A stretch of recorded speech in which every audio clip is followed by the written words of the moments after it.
Menos de 9 meses para el próximo mundial y la noticia sacude al mundo fútbol. Rusia es excluida de la clasificación y junto con la selección, sus equipos. ¿Es justa la medida? ¿Había otras alternativas? Al final te dejo mi opinión.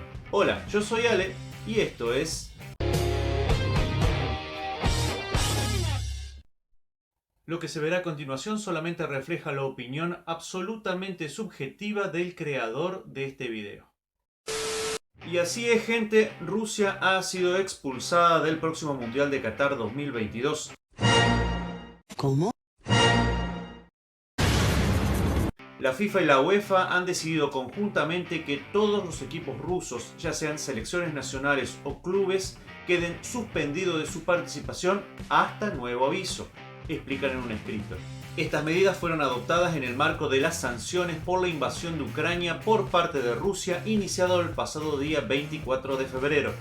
Cuestión compleja si la hay. Sobre la parte final del video te dejo mi opinión al respecto y te animo a expresarte libremente sobre el tema. Siempre con cariño y respeto. La selección de Rusia tenía pendiente disputar el repechaje para lograr una de las 3 plazas europeas que aún quedan para el Mundial de Qatar 2022 a fin de año. Adelante, prosigue. Su primer partido estaba previsto para el 24 de marzo contra Polonia como local. En caso de superarlo, se debía enfrentar de nuevo en su campo al ganador del duelo entre Suecia y la República Checa el 29 de marzo. Esto se veía venir. Esto que nadie se engañe. Tampoco podrá participar de la Eurocopa Femenina a disputarse en Inglaterra este año, donde compartía grupo con Suecia, Países Bajos y Suiza. En la Europa League, el equipo ruso Spartak de Moscú se clasificó para los octavos de final, en los que debía jugar contra el Leipzig alemán los próximos 10 y 17 de marzo. El fútbol está totalmente unido y es plenamente solidario con todas las personas afectadas en Ucrania.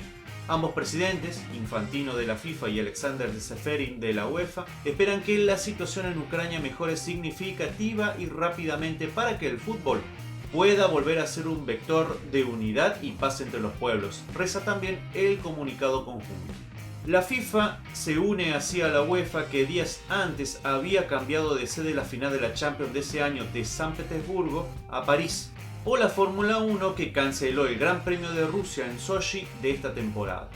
Junto con las sanciones deportivas se conoció también la cancelación del contrato que UEFA tenía con el gigante ruso de energía Gazprom, estimado en 40 millones de euros y que cubría la Liga de Campeones, las competencias internacionales europeas, así como la Eurocopa 2024. Lo propio hizo Adidas, que anunció haber suspendido su patrocinio con la Federación Rusa de Fútbol.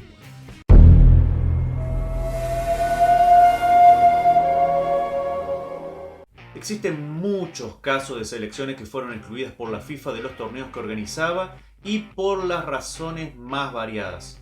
Interferencia de los gobiernos nacionales en las federaciones de fútbol, fraude de todo tipo, denuncia de corrupción, etc. Pero, ¿el caso de Rusia es nuevo?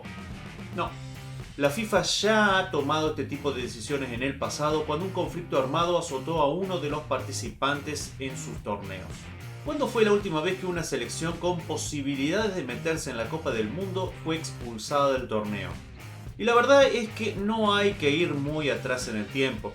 Yugoslavia es hasta aquí la última selección expulsada por FIFA de sus competencias. Fue en 1992. En diciembre de 1991, la UEFA había celebrado el sorteo para las eliminatorias al Mundial de Estados Unidos 94. Yugoslavia estaba en el grupo 5 junto con Grecia, Rusia, Islandia, Hungría y Luxemburgo. Como consecuencia de la guerra de los Balcanes, la ONU sancionó el 30 de mayo de 1992 a Yugoslavia y un día después la FIFA, y en compañía con UEFA, decidían no solo sacar al país del Mundial de Estados Unidos 94, sino igualmente de todas las competencias oficiales de ese deporte. Me suena. Es así que Yugoslavia se quedó fuera también de la Eurocopa del 92, competencia a la que había clasificado.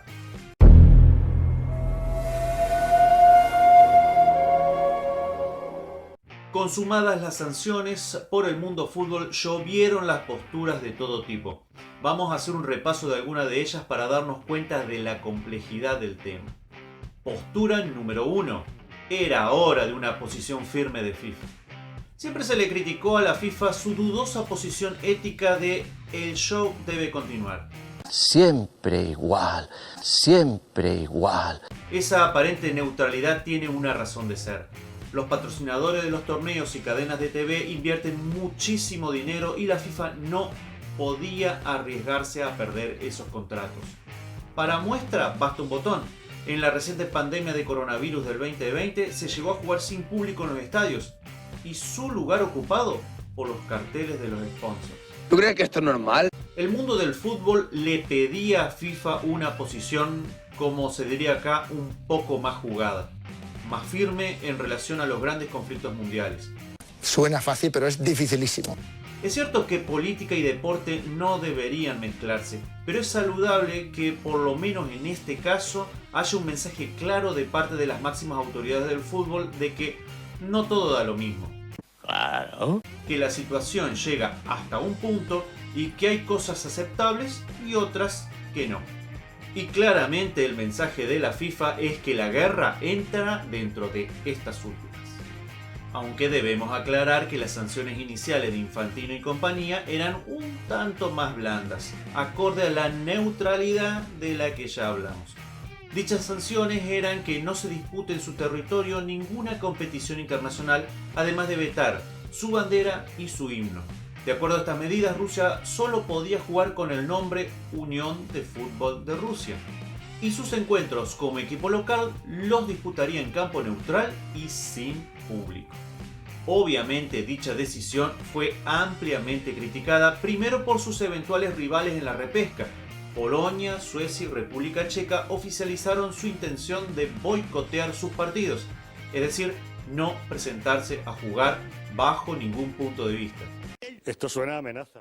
Luego se sumaron las federaciones de Inglaterra, Albania, Dinamarca, Irlanda, Noruega, Escocia, Suiza, Francia y Gales, que anunciaron que no se enfrentarán a Rusia en ninguna competición y categoría.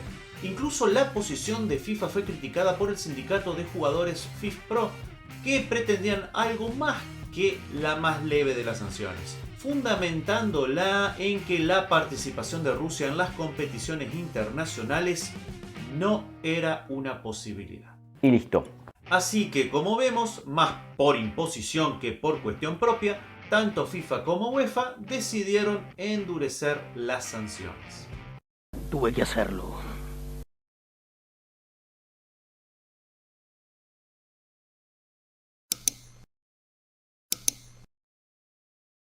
Postura número 2. Los jugadores no tienen la culpa. Como consecuencia de lo expuesto en la postura anterior surge una pregunta. ¿Es justo que jugadores, cuerpos técnicos y dirigentes rusos paguen por las decisiones y acciones de sus gobiernos? Y acá está el dilema al que se enfrentó la FIFA y la UEFA. Hablamos en el apartado anterior que las sanciones se limitaban a no utilizar sus símbolos patrios, a no poder jugar ni en su territorio ni con público. La recomendación fue hecha por el Comité Olímpico Internacional y pretendía proteger la integridad de las competiciones deportivas mundiales y la seguridad de todos los participantes. Y es que no es la primera sanción que sufre el deporte ruso. El 9 de diciembre del 2019 la Agencia Mundial Antidopaje prohibió a Rusia participar en todos los deportes internacionales durante 4 años, luego reducidos a 2, después de que se descubriera que los datos proporcionados por la Agencia Antidopaje de Rusia habían sido manipulados por las autoridades con el objetivo de proteger a los atletas involucrados. De esta manera se castigó al país, pero no a sus deportistas. Aquellos que eran inocentes pudieron participar de los Juegos Olímpicos, tanto de verano como de invierno, como Comité Olímpico Ruso, ROC en inglés, utilizando una bandera neutral con los anillos del Comité Olímpico y los colores de la bandera de Rusia, y cada vez que un atleta ruso subió al podio, en lugar del himno, sonó el concierto para piano número 1 de Tchaikovsky.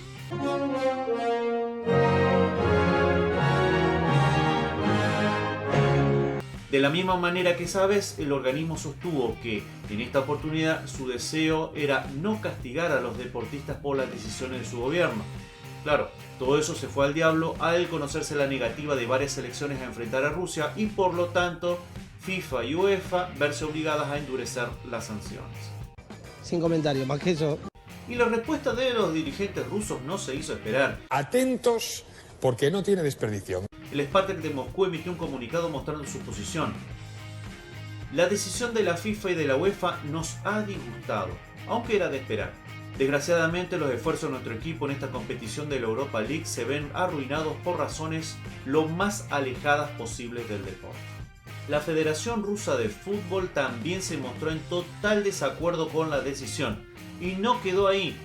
Denunció que esa medida tendrá un efecto discriminatorio evidente sobre gran número de deportistas, entrenadores, empleados de clubes o de la selección y, más importante, sobre millones de aficionados rusos y extranjeros. Y es que no deja de ser injusto que gente que se dedica al deporte tenga que pagar por las acciones políticas de sus gobernantes. Evidentemente.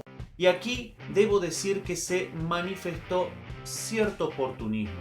¿Pero qué estás diciendo tú? Las primeras selecciones en negarse a jugar fueron justamente las 4 selecciones que integraban la llave 2 junto con Rusia: Polonia, República Checa y Suecia. ¿Por qué creo que hubo cierto oportunismo? Veamos algunos números. Rusia salió segunda en su grupo con 22 puntos, a solo 1 de la clasificación directa. La performance de sus eventuales rivales distó mucho de eso. Polonia quedó a 6 puntos de Inglaterra en un grupo que compartía con San Marino y Andorra. Suecia sumó solo 15 puntos. República Checa salió tercero en su grupo con 14 puntos, detrás de Gales y Bélgica, pero entró en la repesca gracias a su posición en la Nations League. Por lo que a priori el combinado ruso tenía grandes chances de conseguir la clasificación, más jugando sus encuentros como local. Ponele. Pero no solo el equipo ruso sufre las consecuencias de las decisiones de sus gobernantes. El Comité Olímpico Internacional aclaró que la actual guerra en Ucrania pone al movimiento olímpico en un dilema. ¿Cuál era ese dilema? Según el mismo comunicado, mientras que los deportistas de Rusia podrían seguir participando en competiciones deportivas, muchos deportistas de Ucrania se ven impedidos de hacerlo debido al ataque a su país. Pongamos como ejemplo el repechaje a Qatar. Ucrania estaba encuadrada en la llave 1, enfrentaba a Escocia y si ganaba, juega contra el triunfador de Gales y Austria. ¿Cuál era el problema? Que de 26 jugadores que conformaban, por ejemplo, la lista de la Euro 2020, solo 9 lo hacen en el exterior. El resto, 17, lo hacen en su país. No es un chiste. Viendo y experimentando todo de primera mano, no es difícil imaginar la tremenda carga emocional que están sufriendo, lo que hace por lo menos complicado que puedan afrontar con el 100% de concentración un compromiso eliminatorio de tal envergadura. Postura número 3. Vara dispar. Como vimos, no es la primera vez que la FIFA se enfrenta a una situación similar. Lo verdaderamente extraño es que no en todos los casos sancionó el problema de la misma manera. Está muy mal, muy mal. Y esta es otra de las fuertes críticas que el organismo recibió en estos años. Se castiga a Rusia con la exclusión del Mundial por la decisión de sus gobernantes de invadir un país vecino. Hasta ahí, bien. La FIFA tenía que mostrar una posición firme al respecto. Es que sí, claro que sí. Pero, ¿dónde estuvo en las invasiones y posterior ocupación de Estados Unidos en Irak del 2003 al 2011 y Afganistán del 2001 al 2014? ¿Por qué no se sancionó a norteamericanos con la exclusión de los mundiales de esos años? Misterio. Ya que a simple vista, el caso no difiere demasiado con lo hecho por los rusos. Lo mismo podríamos decir de la guerra entre Armenia y Azerbaiyán del 2020. Incluso Azerbaiyán fue una de las sedes de la Euro 2020 que se terminó suspendiendo para el año siguiente por la pandemia de COVID-19. Otro desastre. Otro caso en donde no hubo sanciones acordes a la gravedad del caso es en los recontra archiprobados casos de corrupción en la designación de Qatar como sede mundialista y las posteriores denuncias de explotación de trabajadores. Te dejo el video que hice al respecto donde explico todo eso. Luego del Qatargate de France Football y del informe García, quedó poco margen para la duda. Sin embargo, la FIFA prefirió ignorar las pruebas y, lejos de por lo menos sancionar a Qatar de alguna manera, ratificó su designación. Siga el baile, siga el baile. ¿Por qué se tomó medidas tan diferentes ante iguales situaciones? Misterio. Pero conociendo algo de cómo se ha estado manejando la FIFA en los últimos años, de Avalanche hasta acá, no tengo dudas que los sponsors gigantescos que patrocinan las actividades de FIFA tienen algo que ver. Y vamos ya mismo, sin demora, al resumen. Una decisión de FIFA y UEFA que tiene sus precedentes y que ha desatado una gran cantidad de posturas en pro y en contra de ella. En algo estamos de acuerdo, es una situación difícil para decidir por las implicancias que tiene, y agravado porque ambas selecciones estaban en camino para conseguir ese último pasaje a Qatar. Se corría el riesgo, con cualquier decisión, de beneficiar a uno y perjudicar al otro. Mi opinión es que no se debería sancionar a los deportistas. A diferencia de los escándalos de dopaje, donde cada deportista eligió hacerlo o no, en este caso no tienen culpa de lo sucedido. Es como castigarlos por haber nacido en un determinado país. Por eso mismo, me parecía acertada la iniciativa del Comité Olímpico Internacional que participen los jugadores, pero con una bandera neutral y sin himno. Ya hubo un precedente. En la Euro 92, los jugadores rusos participaron como comunidad de estados independientes, con una bandera neutral y el himno a la alegría de Beethoven como canción representativa.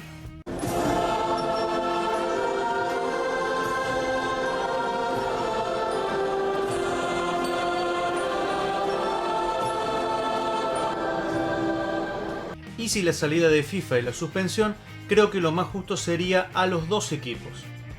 ¿Por qué a Ucrania también?